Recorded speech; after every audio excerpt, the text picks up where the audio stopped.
Most people don't know how to correct someone without crushing them. Whether you're leading a team or raising your kids, feedback doesn't have to break trust. It can actually build it, guys. In this episode, I'm going to teach you the 4-letter framework I use in business and parenting to coach through correction. Not shame, it's called LEAD, L-E-A-D, and it's how we tie every tough conversation back to the values that matter most. If you've ever struggled with giving feedback that actually lands and lifts, this, my friends, is your playbook. Guys, welcome back to the show. I want to get right into this. Most people, they don't know how to correct someone without crushing them. Whether it's your team, whether it's your kids, I want to share a simple method with you that I use in helping with this correction process. Now, the big idea here, we've heard the stuff that says praise in public, correct. And I've always heard the word criticize in private. I don't like the word criticize. It sounds like too negative. So it's just correct, because all of us need to be corrected. I need to be corrected. Each one of you listening to this podcast needs to be corrected. So we praise in public, we correct in private. And we always tie everything back to your values. So for example, family values sitting behind me, you see the emblem of the oak tree. Well, around the oak tree is our values: humble, honest, heart for others, and hopeful. Now for our business, they're similar. They are 4 H's. We swapped out the word hopeful for hunger. So my business values, they're honest, humble, heart for others, and hunger. Now, why is it that we have this value-based leadership, and why does it work? It's because leadership, it's not about control. I think too many times we think as leaders, we gotta control people, when really it's more about consistency and clarity. If I were to ask your team, hey, what are your core values? Would I get the same answer from each and every one of your team members? Or would some people say, I don't know what my core values are, or I think they're this, or you get an answer and you talk to someone else and it's a completely different answer? That's one sign that you may not have your core values established. And if you do have them established, they sure as heck aren't being shared in a way that everyone in your team knows those core values. Why do I love LEAD? Because we always tie it back to the core value. That way, whenever you talk to your team members, they know what the core values are, because you're either praising them, tied back to the core value, or you're correcting them, tied back to the core value. Let me give you an example. So let's get right into this. LEAD starts with L. L stands for list the value, which suggests you gotta have values if you wanna use this formula. But what you're gonna do is you're gonna start the conversation by identifying the value that wasn't upheld. So when you bring someone into your office, because we do this in private, you're gonna say, hey, Jim, I noticed during your call Wednesday, there may have been a moment where our value of heart for others was missing. Can you help me understand what was going on? Now, 2 things that took place there. A couple things, actually. Let's break it down. A, I'm not a firefighter. So when I hear someone break a core value, I don't go right now and go put out the fire and correct them and bring them into my office and hurry make the correction. What I do is, because I'm not a firefighter, if I hear it, I just gotta make sure I jot a note down. Jim had a phone call on Wednesday that sounds like heart for others was missing from that whole conversation, and I need to understand and get clarity around it. So then when I bring him into the office, I talk about here's the day it happened, and it sounded like you tie it back to the core value. It sounds like heart for others was missing. Can you help me understand? The big part is asking for that help me understand. Don't just assume you know everything and it's all about just correction right now. No, get to know them. What was going on in your mind? The more you know about them, the more you're able to lead them, guide them to become a better version of themselves.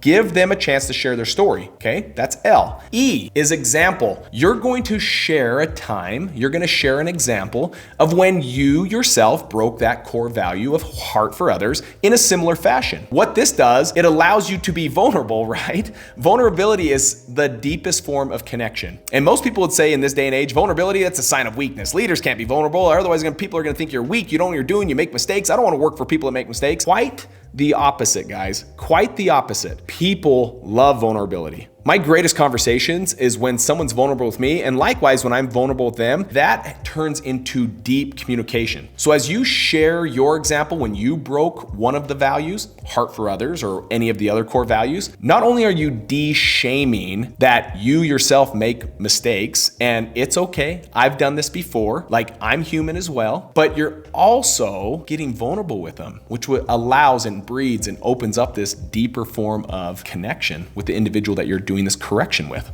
So you can give an example. Maybe my example was, true story, guys, actually, by the way. I was on a phone call, early stages of the business, and this guy was chewing me out. He was so ticked off. We send out mailers for our real estate company. We send out mailers. He gets a mailer and he calls me up and he's like, you guys are scumbags. You're the carp of the world. I was like, geez, like you could have just thrown this in the garbage. In my mind, I'm like, why are you even calling? Just chuck it in the garbage. No, he wanted to make sure I felt like crap, right? He's like, you're scumbag. He started swearing at me, cussing me out, all the bad things. As I hang up the phone, I tell my business partner, I'm like, golly, that guy was a prick. Like that guy was so ruthless. I can't believe what's going on so bad in that guy's life that he has to be such an awful human being to say what he just said to me on the phone. Guys, as I'm saying this, I hear this like scruffling sound and I notice it's coming from my phone. I lift up my phone. I never hung up the conversation. I was saying those words and he heard every one of those words. First and foremost, core value is broken, right? Heart for others. That is not showing heart for others.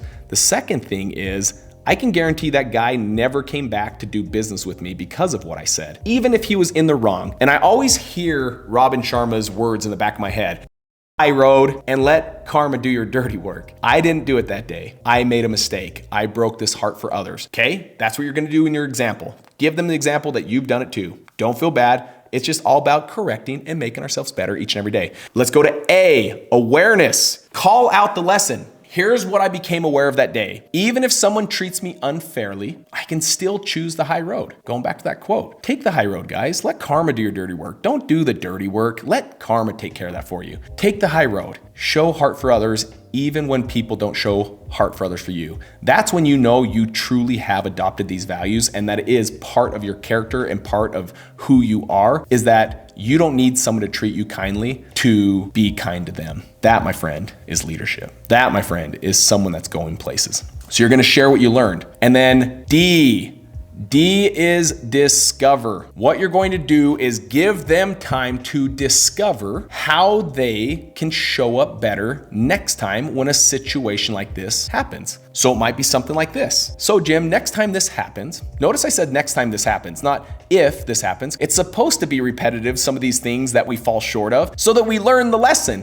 And once we learn the lesson, magically these things disappear. So I say, so Jim, next time this happens, what could you do to lead with heart for others? And just sit there and let them come up with their discovery of how they can handle that situation better next time. The beautiful part I want you to remember, and I'd write this down, when they discover it, they own it. When we tell them the discovery, they won't own it. You need to give them time to discover it, because when they do, they're gonna own it and they're gonna be a lot better next time. And they're gonna be a lot more aware next time that situation pops up, like, oh, trigger, I'm gonna take the high road, let karma do my dirty work. So guys, that's the simple L-E-A-D. Now for bonus, praising, right? Don't overcomplicate this. We praise in public. You don't need to go through the LEAD method. Simply tie it back to the core value though. So it would be, hey Sarah, that was a perfect example of our value, hunger. I saw you taking initiative to serve that client even when it wasn't expected. That, Sarah, is the kind of fire that inspires the whole team.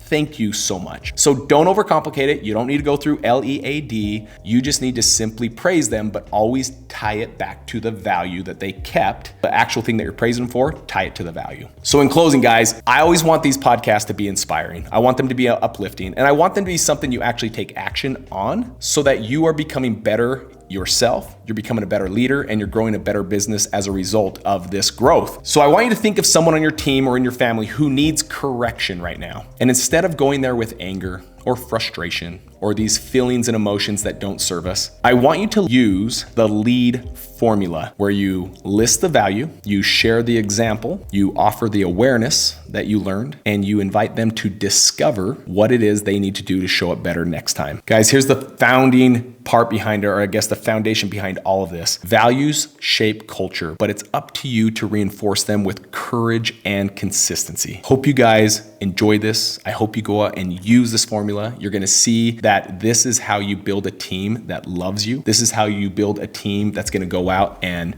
take a bullet for you, that's gonna build a business based off your core values. And when they base it off your core values, you see real growth in your business. Now, guys, if you've enjoyed this episode and you got value from it, would you do me a quick favor? Go ahead and hit that like button, subscribe to the podcast, leave a 5-star review, and most importantly, share this with someone who you know who needs this message.